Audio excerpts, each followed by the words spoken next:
تعریف اللہ کے لیے ہے جس نے انعام و اکرام کیا اور سب سے سیدھے راستے کی ہدایت دی۔ وسیع انعامات اور عظیم نوازشوں پر ہم اس کی حمد و ثنا بیان کرتے ہیں۔ ہم اللہ عز و جل کا ماضی، مستقبل اور حال میں مسلسل شکر ادا کرتے ہیں۔ میں گواہی دیتا ہوں کہ ایک اللہ کے سوا کوئی معبود حقیقی نہیں، اس کا کوئی شریک نہیں۔ اس نے ہمیں تمام امتوں میں سب سے بہتر امت بنایا اور ہمیں اپنے سب سے افضل رسول کے ذریعے عزت بخشی جو کامل اخلاق اور بلند کردار کے حامل تھے۔ اللہ تعالی ان پر اور فضائل و عزائم والے ان کے آل و اصحاب پر درود و سلام اور برکتیں نازل فرمائے۔ اما بعد، لوگوں میں تمہیں اور خود کو اللہ کے تقوی کی وصیت کرتا ہوں۔ اللہ سے ڈرو، اللہ تم پر رحم فرمائے، اور جان لو کہ بھلائی کے موسم اور قربتوں کے لمحات کبھی ختم نہیں ہوتے۔ گرچہ ہم نے چند دن پہلے ایک معزز ترین مہمان اور سال کے سب سے زیادہ فیاض مہینے کو الوداع کہا ہے، لیکن نیک اعمال کے مواقع کے بعد دیگرے آتے رہتے ہیں۔ خیر و برکت کے مواقع مسلسل ملتے رہتے ہیں۔ نیکی کے کام کبھی منقطع نہیں ہوتے۔ تو کیا کوئی کمر کسنے والا اور شوق رکھنے والا ہے، اور کیا کوئی محنتی اور خواہش مند ہے؟ اللہ کے بندو، رمضان زاد راہ حاصل کرنے کا پڑاؤ، تبدیلی کی درسگاہ اور پیش قدمی کا ایک دروازہ ہے۔ نیکی کے میدان کھلے ہیں، اور وہ تمام عبادات جو رمضان میں سبقت لے جانے کا ذریعہ تھیں، دیگر زمانوں میں بھی نیکیوں میں مسابقت کے لیے باقی ہے۔ بے شک اطاعت پر مداومت اور عبادت میں پائیداری ایسی چیزیں ہیں جن کی اسلام نے ترغیب دی ہے اور قرآن نے اس کی نشاندہی کی ہے۔ خیر الانام صلی اللہ علیہ وسلم نے اس کو اپنایا ہے۔ اللہ تعالیٰ کا ارشاد ہے، وہ جو اپنی نماز پر ہمیشگی اختیار کرتے ہیں۔ صحیحین میں عائشہ رضی اللہ عنہا سے مروی ہے، ان سے پوچھا گیا، رسول اللہ صلی اللہ علیہ وسلم کا عمل کیسا تھا؟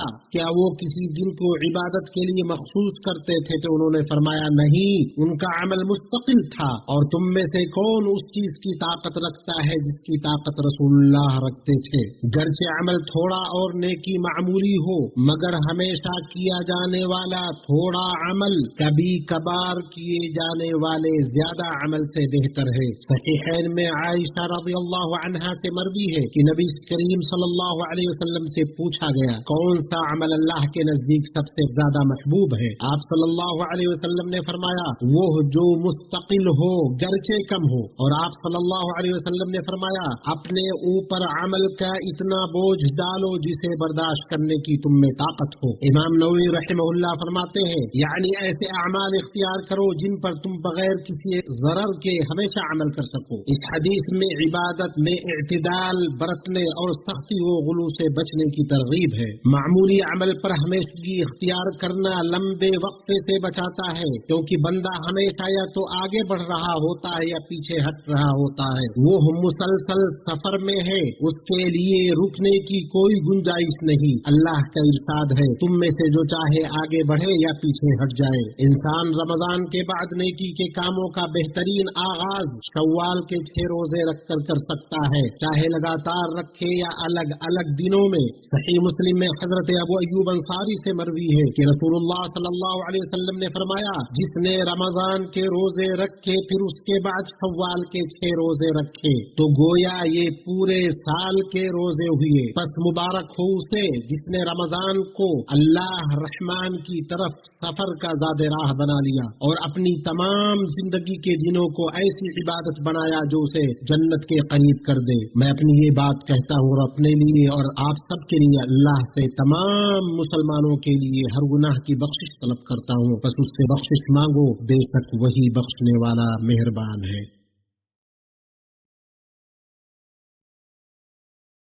تمام تعریف اللہ کے لیے ہے، اس کے احسان پر، اور اس کے لیے شکر اس کے توفیق اور عنایت پر۔ اس کی تعظیم کرتے ہوئے میں گواہی دیتا ہوں کہ اس کے سوا کوئی حقیقی معبود نہیں، اور میں گواہی دیتا ہوں کہ محمد اس کے بندے اور رسول ہیں جو اس کی رضا کی طرف بلانے والے ہیں۔ اللہ درود و سلام نازل کرے آپ پر، آپ کے آل و اصحاب پر۔ اللہ کے بندو، جب اللہ اپنے بندے کے ساتھ بھلائی کا ارادہ کرتا ہے تو اسے طاعت کے راستے پر ثابت قدم رکھتا ہے، استقامت की राह पर जमाए रखता है, उसके लिए नेकी के दरवाजे खोल देता है और इबादत के रास्ते आसान कर देता है। इमाम इब्न क़य्यिम फरमाते हैं, दीन की राह पर चलने वालों पर आने वाले लम्हात से सच्चे और झूठे की पहचान होती है। जो झूठा होता है वो पीछे हट जाता है, अपनी पुरानी तबीयत और ख्वाहिशात की तरफ लौट जाता है, जबकि सच्चा शख्स अल्लाह की तरफ से राहत का इंतजार करता है, उसके फजल से ना उम्मीद नहीं होता और तही दामन की तरह उसकी चौखट पर आजिजी व इंकिसारी के साथ खुद को डाल देता है। बस अगर तुम देखो कि अल्लाह ने तुम्हें इस मकाम पर साबित कदम रखा है तो जान लो कि वो तुम पर रहम फरमाना चाहता है और तुम्हारे दामन को भलाई से भरना चाहता है।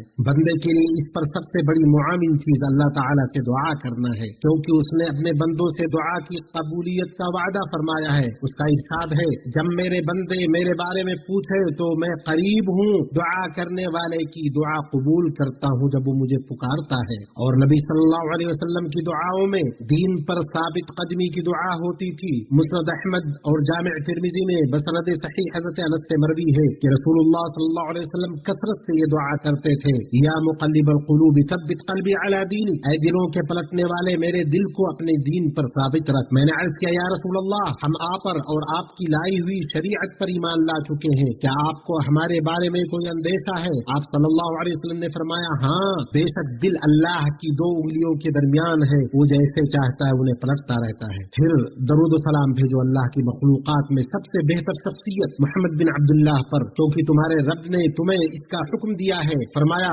बेशक अल्लाह और उसके फरिश्ते नबी पर दरूद भेजते हैं, ईमान वालों तुम भी उन पर दरूद सलाम भेजो। अल्लाह अपने बंदे और रसूल हमारे नबी मुहम्मद पर दरूद सलाम और बरकतें और मजीद इनामात नाजिल फरमा। अल्लाह चारों खुलफाए राशिदीन, हिदायत याफ्ता इमामों अबू बकर, उमर, उस्मान, अली से और बाकी अशरे मुबश्शरा से राजी हो जा, और बैअत रिजवान वाले सहाबा से भी राजी हो जा, और तमाम सहाबा किराम, ताबिईन, क़यामत के दिन तक अच्छे से उनकी पैरवी करने वालों से भी राजी हो जा। ऐ अरहमुर राहिमीन, अल्लाह इस्लाम और मुसलमानों को गलबा अता फरमा, दीन के किला की हिफाजत फरमा, अपने मुवहिद बंदों की मदद फरमा। ऐ कुव्वत व ताकत वाले रब, ऐ अल्लाह परेशान हाल मुसलमानों की परेशानी दूर फरमा, मुसीबत ज़दा लोगों की मुसीबत दूर फरमा, कर्जदारों का कर्ज अदा कर दे, हमारे और मुसलमानों के बीमारों को शिफा दे दे। ऐ अल्लाह हमें हमारे वतनों में अमन अता फरमा, हमारे सरबराहान और हुक्मरान की इस्लाह फरमा, हक तौफीक और दुरुस्तगी के साथ हमारे सरबराह और हाकिम खादिमुल हरमैन शरीफैन की मदद फरमा।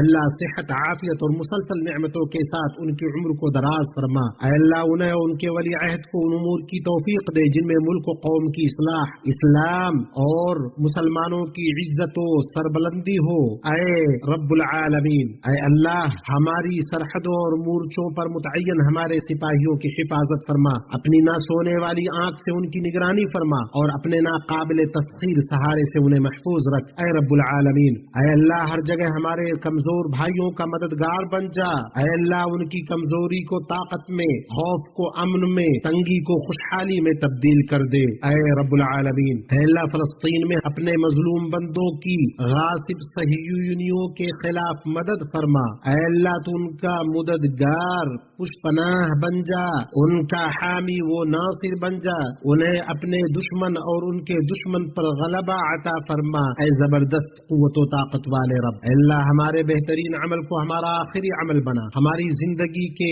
आखिरी लम्हात को सबसे बेहतर बना, हमारे दिनों में सबसे बेहतर उस दिन को बना जब हम तुझसे मुलाकात करें, और हमें इस हाल में वफात दे कि तू हमसे राजी हो, नाला नहीं। अपनी ताअत पर हमें इस्तिकामत दे, अपनी मर्जी के कामों पर हमारी मदद फरमा। सुब्हान रब्बिका रब्बिल इज्जति अम्मा यसिफून व सलामुन अलल मुरसलीन वल्हम्दुलिल्लाहि रब्बिल आलमीन।